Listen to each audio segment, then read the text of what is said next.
All-Star Toyota presents Off the Bench with Jacob Hester and Matt Flynn. Okay, here we go. Where the plays get broken down and science gets denied. Hey, they said I got to come off the bench. Hour 2 of Off the Bench, live from downtown Baton Rouge, starts now.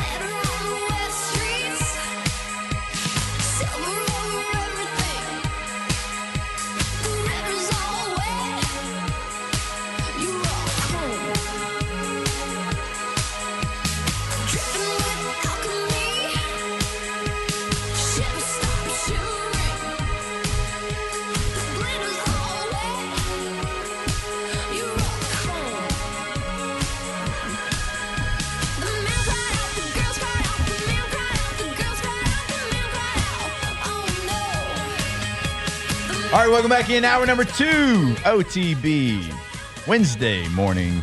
Jake Flynn, Alondra Tate here with you. We're talking a little LSU run game during the break there. Obviously, something a lot of people want to talk about. Have a lot of conversations about the offensive line. And when you look at the analytics of the offensive line, one of the highest graded pass protection units, not only in the SEC, but in the entire country. Now, a year ago, kind of the same story, right? You had really good pass protection, and run blocking was something we talked a lot about. Like for this offensive line, and you're getting the ball out of your hands pretty quick there for Garrett Nussmeier. We talked about that. Whatever's going on with his torso injury right now, you're not, pushing the ball down the field.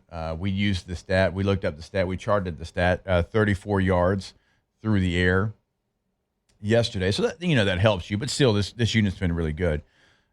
I don't see it as a talent issue. Like, it's not an issue where guys are losing their individual matchups in the run game. It's not like, oh, this guy, look, the defensive lineman just walking him back. He's basically on Heeley skates right now instead of cleats and pushing back into the running back.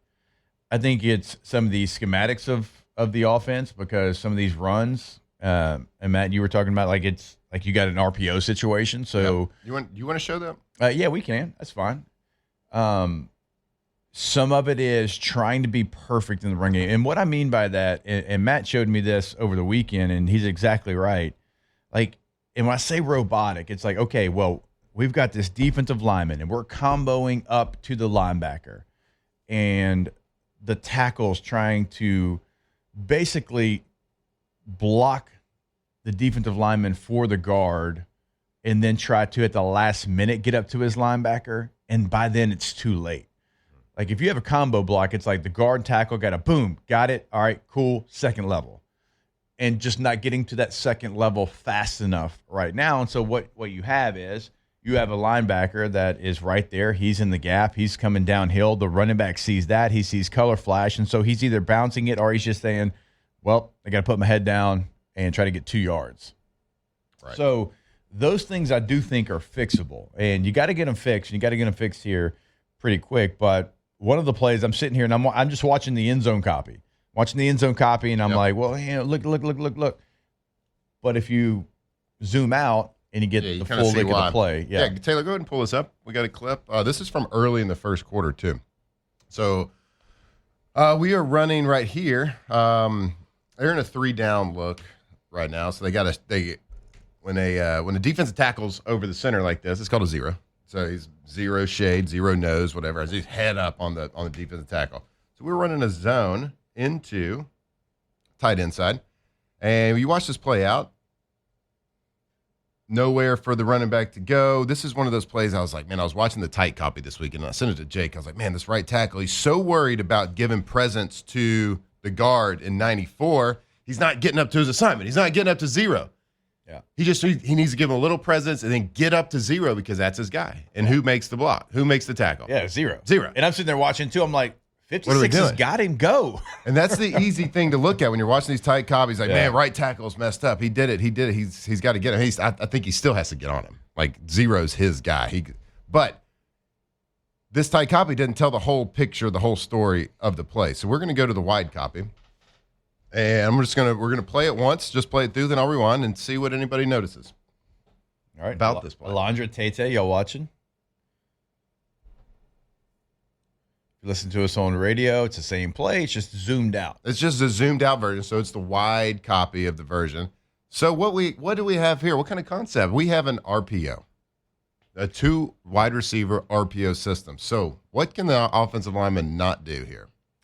They, Matthew, cannot go downfield. They can't go because downfield. there is a possibility that behind them, which they don't have eyes in the back of their head, Garrett Nussmeier could throw either the 5-yard hitch or the flat route to the left side. Yep, they have and this is a 3-step route concept. Like a lot of times RPOs are basically 1 step like now timing. So it doesn't matter if the linemen are getting down the field. So the right tackle cannot do the job that he is supposed to or needs to do on a zone play, which is basically just give a left hand to help his left guard, give a left hand to that defensive tackle, and go to the linebacker immediately.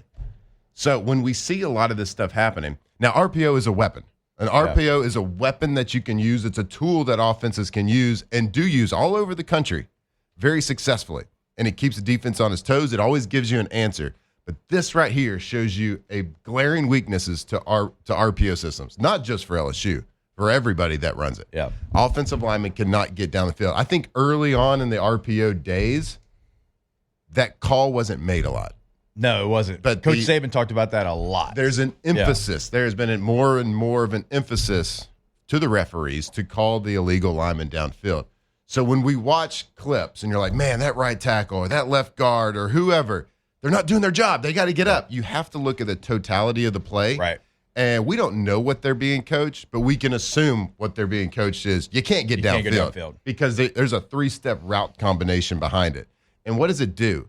It mucks up everything for when things like this happen. When you have a good defensive line like Florida does, and they can stonewall and they can position, like these guys are disciplined rushers. Right. They're disciplined defensive linemen. So if they think it's going to be a run play, if they think that offensive lineman has a run block, they're going to sit there, they're going to straight arm him, and they're going to look to like throw the lineman left or right, depending like to play the run. And that's what they do. So if you're running back there, where are you running?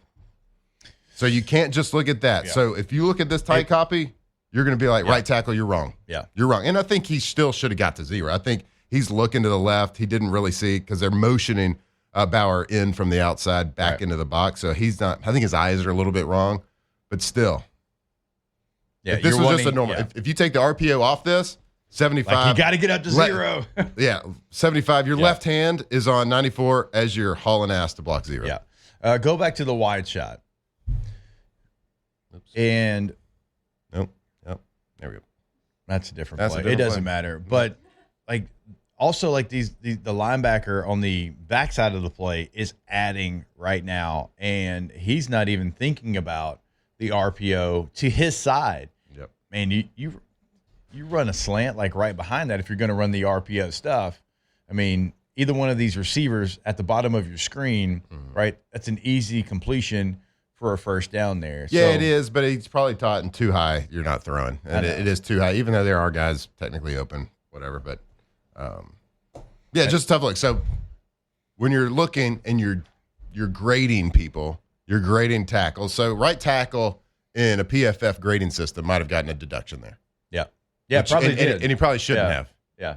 Right? So you just have to, if like we said, if you're going to call something out on the team, especially a team that we all care about, we need to be able to kind of show why and kind of talk through it.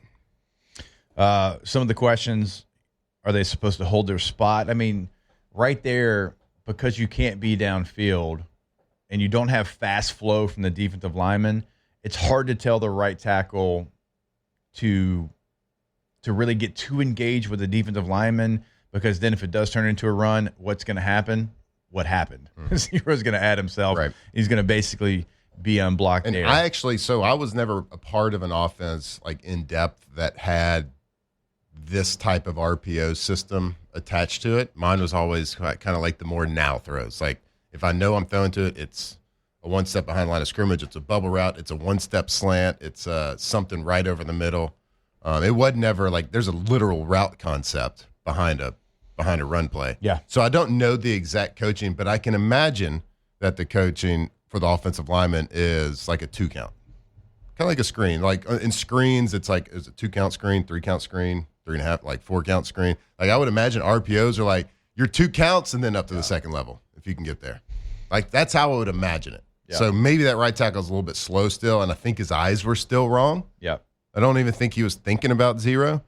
But it just kind of goes to show you, like the RPO blocking is different, man. Like if you're coming and you're frustrated watching the running game, and you're like, man, they got to get their asses off the ball. They got to get to the linebackers. They got to get to the second level. You have to look at the whole play and the totality, and you can't just poo-poo on RPOs because they are a tool and they are a weapon, but they're not an offensive philosophy. They are a tool to be used within the game, not every time. But I'm saying what we do. We don't do it every time. But like when you see that, you're like, man, why can't we get any movement? Well, because it's a penalty. Yeah, and it might be a situation where you take the RPO off of it, and early in the game, you try to establish. Yeah, because this play is over 11 minutes left in the first quarter. This is super early on. Absolutely. So, just a couple of things to look for in the LSU run game. Actually, I mean, pull up I think it's the first run.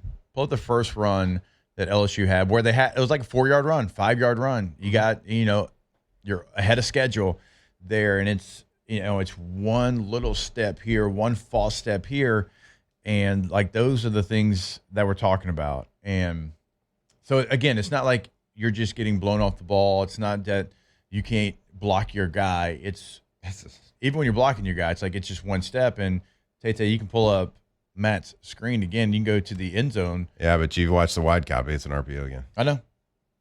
So if you see the offensive line, they're all blocking at the line of scrimmage. And that's why you see lateral movement and not north-south movement. But still, they are getting movement, though, on this one. Like left guard does a great job. Yeah. And for everyone listening on radio, the center has a zero nose right in front of him. Those 4 eyes. And he was a little bit nervous to take a real open lead step because I guess he didn't want to get beat back door. But he has to know that he's got left guard help. He can be aggressive with his right leg. He can open up because you're blocking to a spot. He should have 95 hooked right now. But you can tell he's worried about maybe a backdoor A gap, but he has to trust his left guard that he's going to be there. And if the guy tries to backdoor this run play, he now gets taken by 65, Paul Mubinga, the left guard, and he's going to and then he doesn't worry about it anymore. Then he's going straight to 29 here at the linebacker position. That's where the trust has to come in, right? You're trusting your guard is going to take over any backdoor A gap type cut situation, and you're moving forward. And watch these guys making calls too. Watch the offensive lineman. This element of communication goes on. Hey, because it's a shade nose, they're all talking to each other. They're saying, I got the shade nose, you got to work up. And like they're making calls. So if this defensive lineman would have been lined up here, that's the difference between inches. If he would have been lined up here, which would have been like a shade one technique, the center would have made a different call, and the center would have worked up to 29, and the left guard would have tried to hook. Yeah. And you're saying, okay, this is a good first play, though. The left guard does a great job of giving presence and getting up to 29, does a really good job. It kind of works that like 2 count I was just talking about a little bit better. 2 count and then work up. Left guard, people are going to watch this and be like, come on, left tackle, get the block, because it's his guy, 94, that ends up making tackle. Left tackle does a really good job here. Yeah. Like this is a tough leverage. You see, that's a 4. Yeah, so that's a tough leverage. So he's got to try to beat him. He gets enough stank on him that we get 3-4 yards. Yeah. So he actually did a good job and a really tough look right there for that left tackle. Yep. I would agree. There's actually a nice cut by Caden too, seeing the flow there. You can just see the difference of run blocking in an RPO system, an RPO game. Like these guys, they are not going down the field. And that left guard does a good job there. Really good play. All right, so the whole reason to bring that up, if you're going to say, okay, the run game, well, here's some of the reasons, I think, in the run game. And it's an offensive line that I actually do think has the ability to not only improve, but be much better in the run game. And I think some of those situations, some of the different play designs that you're running, they're running way more outside zone this year than they ever have before. Mm-hmm. It's not that far away, but it certainly needs to continue to be worked on and developed. Yeah, I think there's still a lot of positive takeaways from it. And again, this isn't like saying we should or shouldn't do something as far as like schematically, because the RPO is a is proven to be a weapon and a very big benefit. They bring the right coverage. You can gash a team. Yeah. But there's some give and take that you have to do because of how it's being reffed now compared to how it was being reffed a couple of years ago. Matt C says, I feel like Caden could have bounced that outside and tried to make the linebacker miss. Like in hindsight, maybe. First play of the game. First play of the game, though, and you got 6 yards. Now you're 2nd and 4. You love it. So that's a great run play. I mean, it's a good run. A successful play. And that's what you're going to do. So, but yeah, there's always something in every single, because it's 11 players versus 11. There's always something like you could nitpick every single play. You should have done this, could have done that. And yeah, but like first play, you got to, like, emotions are super high. You know, a play's supposed to do something. Not a lot of crazy ad-libbing is happening on first plays of the game. No, and you get 6 yards on the first play of the game. Yeah, you'll take 2nd and 4, and that's a good run by Caden there. So just a little breakdown of some things in the run game right now. And again, I do think there's plays to be made. We'll see if LSU continues to develop that because more consistent. Not saying you hadn't had big plays, but you got to be more consistent. And certainly there's a point of emphasis you can tell to have it on the play sheet. Yeah, and I think there's a lot of juice yet to be squeezed in this on this run game for sure. All right, let's take a break. When we come back, Dr. Stephen Etheridge will join us here in studio. Off the bench.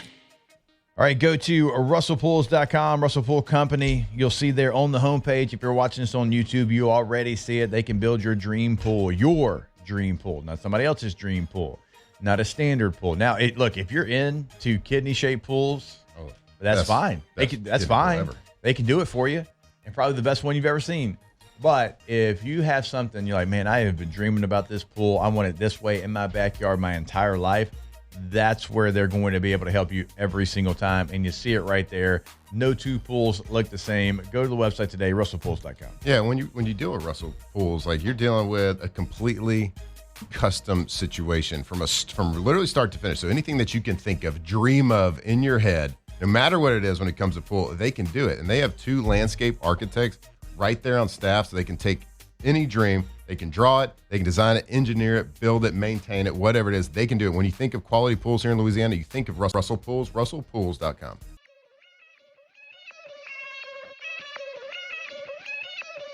Show.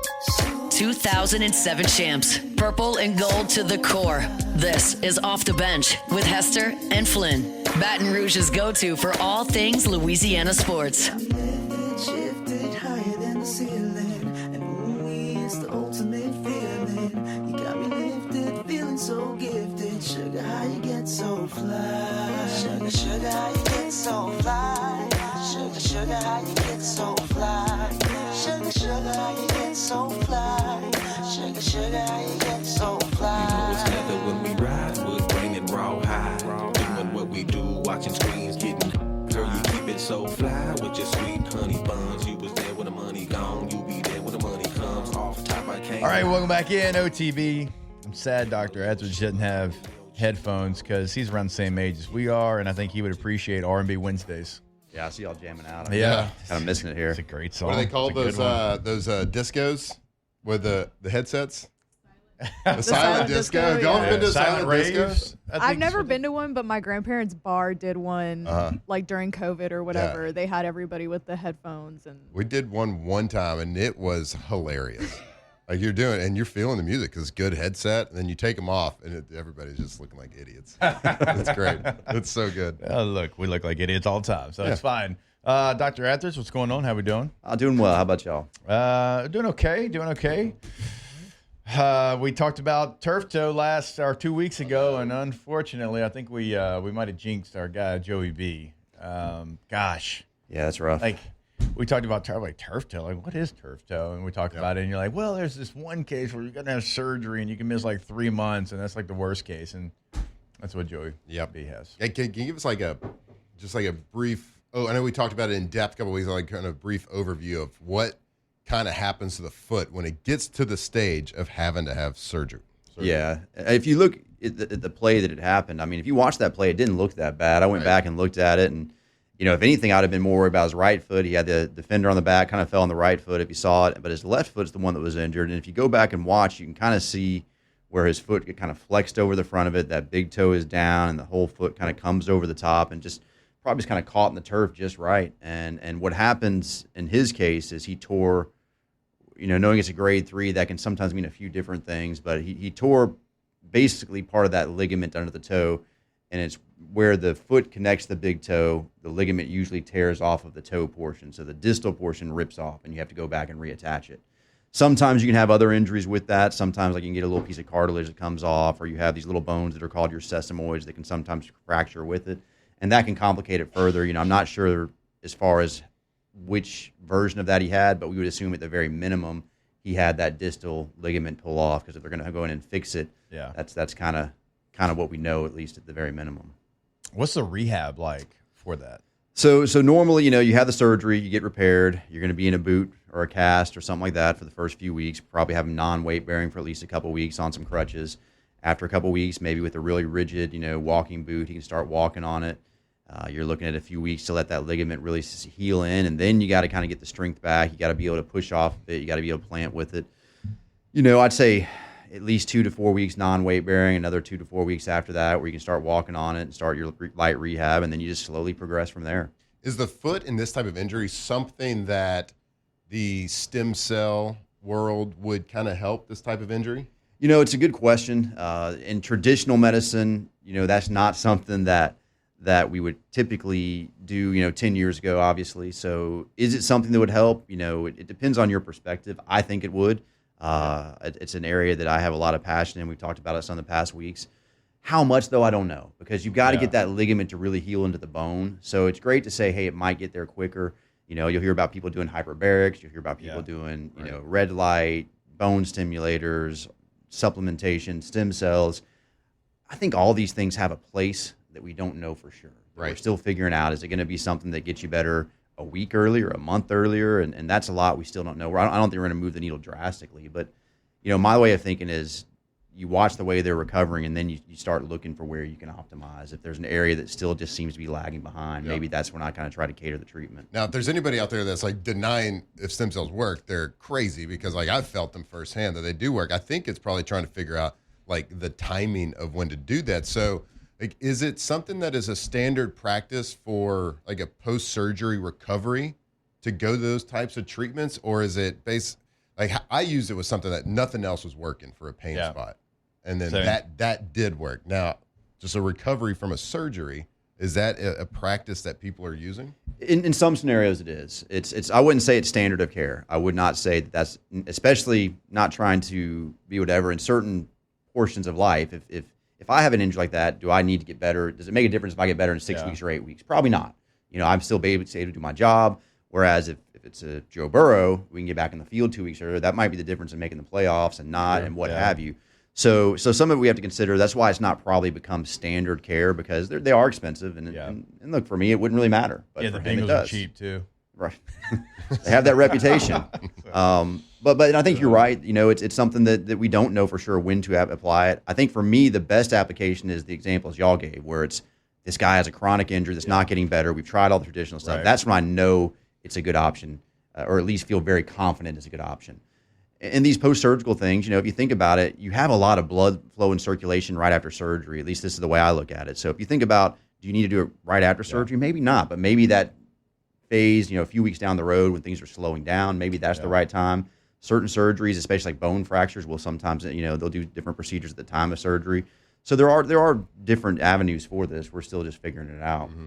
All right, so obviously Dr. Etheridge, he can't come here and he can't talk specific injuries with certain players. But I want to ask you, being on the broadcast, we're always like, all right, the player A is in the tent. Player A is out of the tent. Oh, player A is going back in the tent. What is the process for you? And again, I'm not asking for any specific player, but when y'all go inside the tent, right, it's like, you and other people, trainers and the player obviously right there. Like, what do you need to get done, and what decides if a player needs to go into the tent or not? Because I've seen y'all have an injury and not go into the tent. Yeah, a lot of times, it starts literally with the on-the-field assessment, and we've been very fortunate my whole time here. We've always had a great medical staff, great athletic trainers. They're kind of the first ones out there. When y'all see those people who are rushing out, that's going to be our trainers. They're going to do a quick assessment on the field and see what they think. Usually we're going to kind of follow up, and if it's something on the field that we need to assess there, is it okay to move the athlete? Do we need to get them in the tent? Those types of questions we start asking. we've gotten a little more advanced the past few years. We wear these fun little headpieces and all that, and so we'll kind of let the sideline know, like, yeah, we're going in the tent. Right. And really, I think it borders down to, do we need to do a further assessment? If we know the answer on the field, and let's just say you kind of got the wind knocked out of you, maybe you stepped a little funny in your ankle, kind of you felt something, but now it's fine, we're probably not going to bring you in the tent. But if it's something that's going to require really a further assessment, we're probably going to bring you in the tent. And even things, in past years, we've kind of learned that we have a lot of eyes on us. And sometimes something that probably doesn't need to go in the tent, we're going to take in the tent, more so just being blunt, like a CYA type thing. We've learned that I feel very confident in our medical crew. They do a great job, but you don't want to bring, undue, I guess, criticism. You don't want to do that. So sometimes it's more of a due diligence. Sometimes it's that, but you also want to be able to do a good assessment without having to worry about, having all the sideline reporters and everybody that's there and cameras Gordy. on you, right? Yeah. I know that guy. Gordy Rushes of the world. Is there anything done more than just assessment in the tent? So, like when we in the Arkansas game in 2007, I had to go to the locker room twice during that game to get just a little tune-up of lidocaine in the old shoulder. Like, is there anything like is there actual stuff being physically done outside of an assessment? It's mostly assessment. If there is some type of a treatment that we can do on the sideline, we might consider doing that. We're pretty limited with what we can do there. If it's something where we're really worried, we probably bring it into the locker room too, or if we need to get x-rays, for example, or if it's something like that. That's a lot of times why you see us taking them in the locker room. There are things you can do in a tent, but obviously even with the protection of that, you are a little bit limited. Even something as simple as an IV, we have to ask ourselves, I've done a couple IVs and a guy that's cramping in the tent, so we might do that. But on the other hand, you have a more controlled environment in the locker room. Do we have the time to go in there? That's usually the big question. And no cramps for LSU, though, because they're hydrated. Yeah, they're hydrated. So, disclaimer, Doc. We're talking about in the past year. Yeah. Way before. No, it's been a while. It's been like a decade. Talking about a decade ago. Again, not talking anything specific here, but how many torso questions have you answered over the last 24 hours? It's funny. I got a text. Have you gone over the entire chart? So I get a text from a friend of mine, and he said, "So what's a torso or something about a torso injury?" I'm like, "Why is he asking me this?" Because I hadn't heard any of the press conference or anything like that, and it literally was like, and I even responded, I'm like, "I don't know what you're talking about." Right. And then of course I heard later on that afternoon, and there had been some mention of torso injuries around campus. The torso injuries it's such a big area. You're really basically talking about anything lower than the neck, basically down to through the pelvis. That's a lot of volume, a lot of area that we can talk about. So, I guess if we want to keep things vague, it's a good way to do so. Because it can include things like muscle strains, rib injuries, technically a back injury. I think I heard you on the radio talking about a sports hernia. That would technically classify as I was wondering that. I was like, does that count as a torso? Because like you always hear people talk, like I never had one, but I hear people talk about that all the time. I think, if you want to be about technical, really it's anything from, like I said, the upper chest to the pelvis, and sports hernia is a pelvis injury. So there's a lot of things that can be encompassed in that. And again, some of them serious, some of them not. And some of them are going to be kind of lingering, nagging problems. When you're talking about, obviously we know that we're talking about a position here with our quarterback, and anything that involves twisting or torn the torso, if you're at the quarterback, you got to throw the ball. That's going to be tough, and you can account for that. Sure. You can imagine how much. Any thrower, swinger, kicker, golf, like anything that's rotational, anything that has to do with that torso is going to be a huge impact. It's going to be tough. And then you even think about the regular day-to-day. You cough, you sneeze, you take a deep breath. You have to get out of a recliner when you're watching TV. Especially when you're 40. It's like broken ribs are the worst thing. Like just from a day-to-day living. So these are things, you do your best to manage, and depending on the injury, there's things that can be done. We've talked about different injections to try and help things heal, some of the stem cells and things like that. Sometimes it's about pain control. We're going to do a little anti-inflammatory. You mentioned sometimes there are times we'd use lidocaine for certain injuries. We've had guys with rib fractures where we'll do a little nerve block or things like that to help with that pain. Mm-hmm. There's a lot of things you can do, but they're going to be nagging injuries. These are going to be tough injuries, it's especially in that type of position. Yeah, and one of the things like you don't even think about with like any injury like that. I remember I had like a lower abdominal strain one time. Like I don't even remember what year it was, and I can just remember like I would be sitting down and I'd let it, I wouldn't be stretched out, and then all of a sudden I'd get up out of a chair and I just arch my back a little bit, and it would just burn. Yeah, just because I was sitting and I was kind of crouched over, and then when I got up and I kind of like fully elongated, and it's brutal. It's that first time you kind of stretch it out, you're going to feel it a lot, and it's kind of we always talk about that with plantar fasciitis. That first step in the morning is the worst, and you hear that. That's a textbook question. That their first step in the morning, they felt the worst pain. Well, almost immediately that it's a plantar fasciitis question if you're answering. I mean, I basically had plantar fasciitis for so long. Like the tennis ball that I carried with me was basically my Wilson from Castaway. I mean, it was basically one with me. It was like I had it in both feet in the same year, 2011, and I just roll and just switch to the foot and roll, and one popped and one didn't pop. The one that popped probably felt better. The pop felt better. Yeah.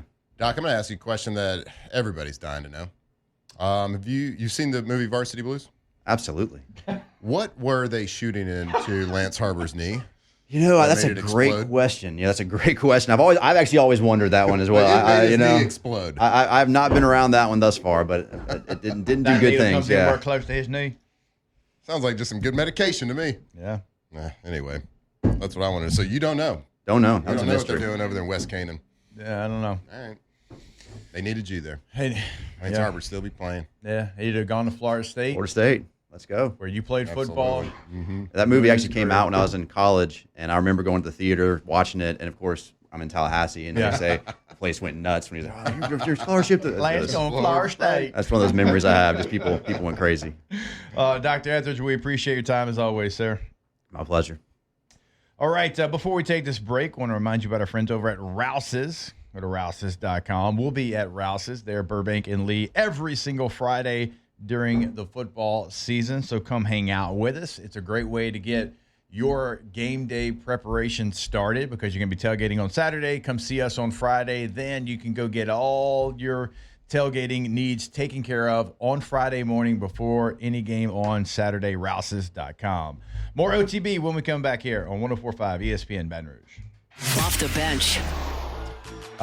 Matthew, what is better than one Dos Equis? That'd be Dos Equis. Yeah, they call that going for dose. And speaking of tailgating, if you're doing it right, we always tell you, you got to get the tent, you got to get the TV, you got to get the generator, and you got to get the ice chest full of ice-cold Dos Equis. Again, this weekend, I had a smile from ear to ear because I was walking around and somebody stopped me just to raise their Dos Equis in the air and point to it and let me know that they were going for dose. Yeah, it's a good feeling to be known as the guys with those that drink Dos Equis. And we know, we're in South Louisiana. We like to tailgate. We like to hang out, have a good time, socialize. And whatever your life decision is to drink one Dos Equis or 10 Dos Equis, whatever it is, and we want you to do it responsibly. But if you're going to have a beer, if you're going to delete some beers, make sure you're going for Dos. Drink Dos Equis and stay thirsty, my friends. Dos Equis.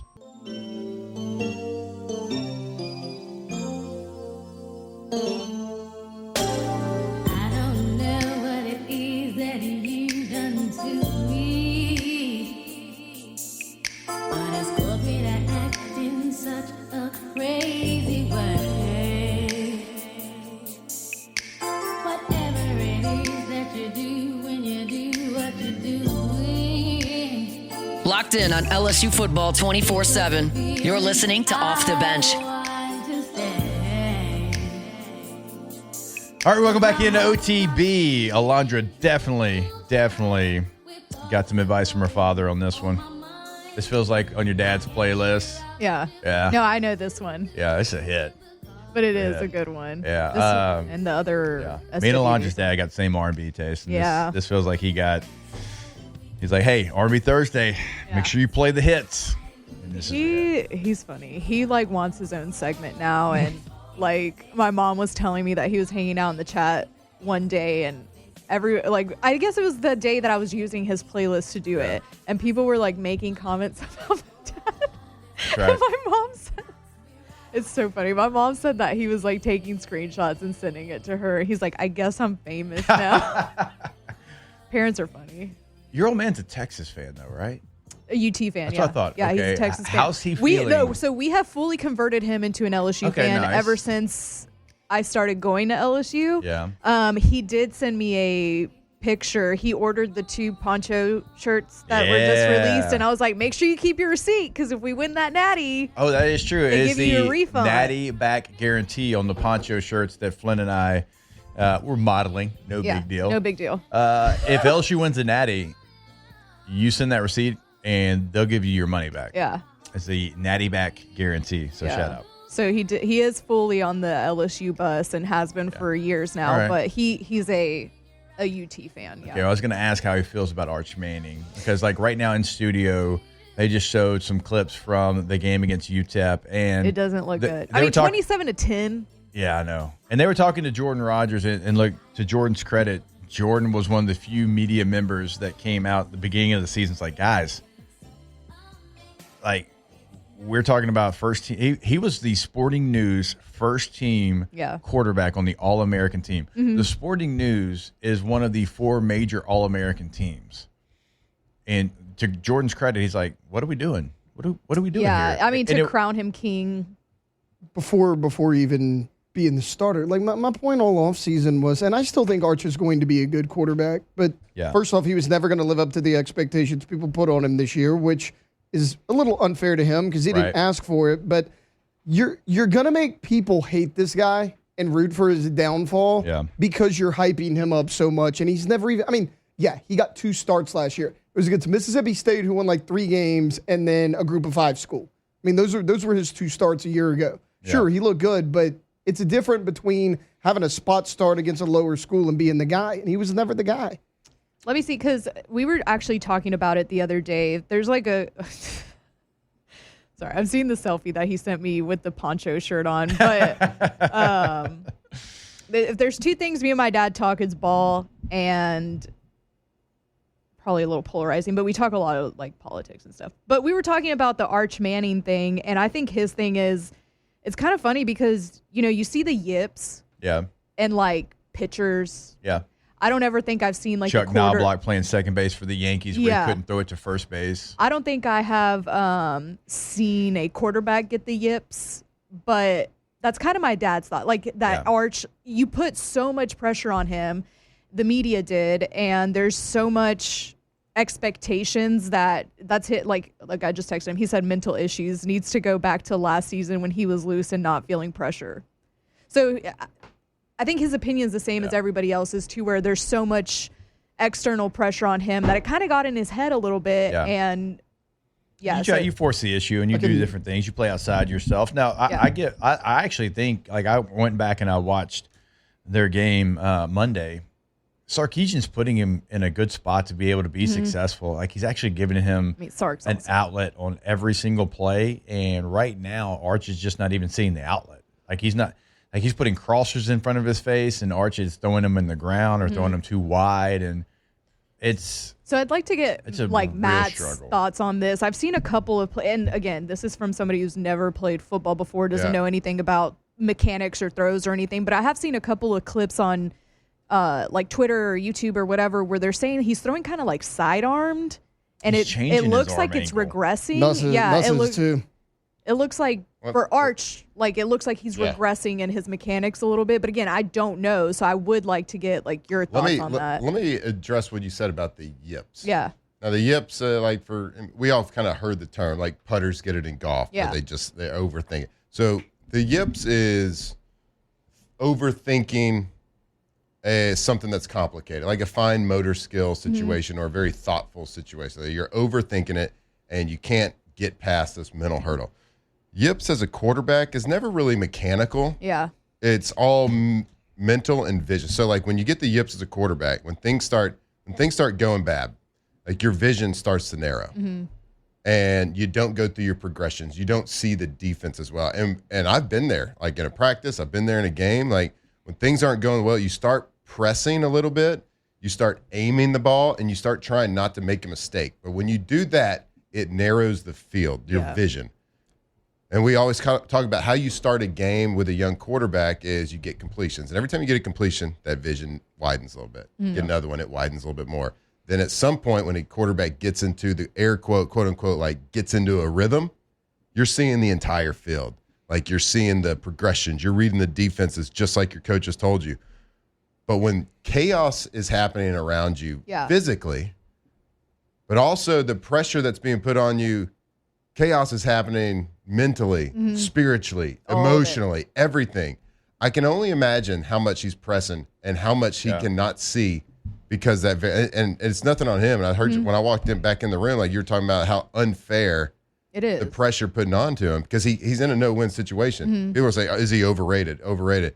Well, technically, yeah, because we rated him so high. You rated him. People put him first-team All-American before he ever started, man. Like he was never going to live up to the expectations. Old boy had him number one, like a mock draft, number one in the draft. Like, that is so unfair. Yeah. I think the kid can be good. I think he can be really good. They just got to let him play. Honestly, would we even be saying that he's overrated right now, given how he's played 3 games into the season? Right, exactly. Like, we would probably just be like, he's an okay quarterback. He's a first-year starter, and it's hard to play quarterback. Go look at week 1. Like, we had talked about this, right? Quarterbacks that went on the road week 1 in their first game were awful. Arch was bad. Ty Simpson was bad. Like, they don't have any experience playing quarterbacks hard. You were talking about the yips. Like, we keep using that word. I can give you a great example. Remember Sam Darnold in New York? There was all that pressure on him. The team around him was awful. He had never been a starter. He got thrown in there as a rookie, and remember, he was really honest with the media, and everybody crapped on him for it because he was talking about, I was seeing ghosts out there at times. Like, I was taking sacks when I shouldn't have. I wasn't seeing anything. He moves on. He gets a little bit more experience. Sam Darnold's a good NFL quarterback now. And I mean, he had to go through those lumps, though. You do, and a lot of times with the quarterbacks, too, you get the yips, especially if you have another element with your feet and your legs. Like, you rely on that a lot. So what happens when you want to rely on your legs because it's a safe place for a quarterback that can run? You look at one receiver, and then you don't look at the DBs after your first read. You look down to see if any color's flashing on the other team. That's going to give you a lane to run. Right. And when they don't do that, then you can't look up, then look down, then look back up. Yeah, you're toast. Yeah. You're done. So they try to rely on, I think that's probably what he's getting into, is he wants to be able to go make a play with his feet, because at that point you're playing backyard ball. You can just let the talent flow. All right, we'll step away, close out hour number 2 of OTB when we come back.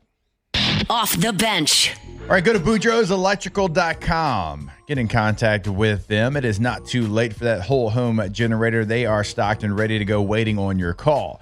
On the North Shore, 985-397-1562. In the greater Baton Rouge area, it is 225-300-9389. Always online at Boudreaux's Electrical. Get the ultimate peace of mind. With Boudreaux's, you're going to have more power, more protection. Again, throughout South Louisiana here, BoudreauxElectrical.com. Yeah, and if you want to get started, it's been kind of like on your bucket list to do, like, hey, man, I really would like to get a generator. I think, like, we need one for the family. We need one to protect everything. We just want to be prepared. Like, now, there's no better time than now. Like, right now in the present, go there. There's a big red button on their homepage. It's a request a free Generac quote. You can start the process, put in the size of your house, and they will know what size generator, and they can install it. They have stuff in stock. They can get you ready for any time of the year, any season. That's BoudreauxElectrical.com.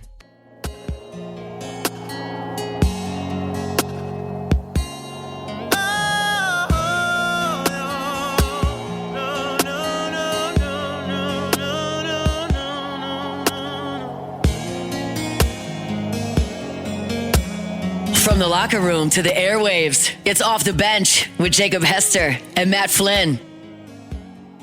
Alondra, you can just keep this one in the background for the final 2 minutes here. I want to remind you about our friends over at GCOPnet.com. That is the website for Gulf Coast office products. It is not just about documents anymore. It's about managing and hosting the information your company needs to grow and thrive in the years ahead. In New Orleans, in Baton Rouge, in Mandeville, in Lafayette, they are there for you. Right? When you need those documents, you have to know that you can count on the machine in front of you, right? And with Gulf Coast office products, every single time you can count on that machine. And if you have an issue, any issue, you're talking to a human being that's going to make sure that the job gets done every single time. GCOPnet.com is the website. Oh. Hey, this is Burnt CD Hall of Fame, by the way. Yeah, you can keep this on for sure. Hey, did y'all see Dabo completely crash out yesterday? It was like another Tyler from Spartanburg situation where he's like, I win. If y'all, I mean, he's not wrong. He's like, Dabo's crash outs, like for a guy that, like, I'll go do it somewhere else. You know, it's kind of happy-go-lucky. He has an awesome crash outs. He does. They're really good. Tell me you're insecure without saying you're for sure. insecure. For sure. Here's the thing that he has to understand, and this is a credit to Clemson. They are now in the club of Alabama, Ohio State, LSU, Georgia, where for a long time it was a verb because you found ways to lose games. Clemsoning was a verb, right? People talked about it. Well, now you're a pillar of college football. And when you're a pillar, when things are going great, they're high highs. When things are going bad, you're held to a different standard, a standard that oftentimes is unfair. Ryan Day went through it last year. Well, the last couple of years before he won one, right? Coach O wins a national championship, maybe the best college football team we've ever seen. A year and a half later, he's gone. That's just what it is in places like that. Yeah. There's like What 5 of them, have you and Clemson's done now. for me lately? Yeah, Clemson's in that club now. It did have some Mike Gundy vibes because he's like, I'm 55. Quote, He's like, I'm 55. I'm not going to the beach or something. Like, Yeah. I'm not retiring. Yeah. if Clemson's tired of winning, they can send me on my way, but I'm going to go somewhere else and coach. I ain't going to the beach. Hell, I'm 55. I got a long way to go. Like credit to Dabo for getting Clemson where they are, but all he does is look how bad this program was before I got there. I'm like, okay, Yeah. You It's still like, gotta you've take been them there a to the while, next dude. level, It's been a while. It's been a minute. Like, stop flashback into Hour 3, 80s. would you rather Dear DeLondre all coming back your way here on OTB? Off the bench.